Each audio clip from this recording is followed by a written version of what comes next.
Love story ចាស់ចាំងដាស់រឿងអតីតនឹងមនុស្សម្នាក់ធ្លាប់ស្និទ្ធជាសងសាចឹងយើងបានបែកគ្នាដូចជាលឿនណាំងគ្រានោះបងចងចាំច្បាស់អូនគឺជានាងធ្វើពាំងហីកាមិនចង់ដើររួមវិថីបងប្រហែលឆ្លោះធ្លួយបណ្ដោយឲ្យបាត់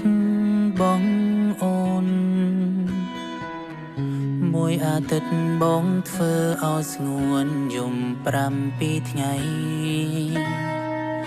បងខូចបងខលដើរលេងផឹកស៊ីដាញ់យំបងវក់បងងប់សប្បាយចំណាយពេលលើមនុស្សស្រី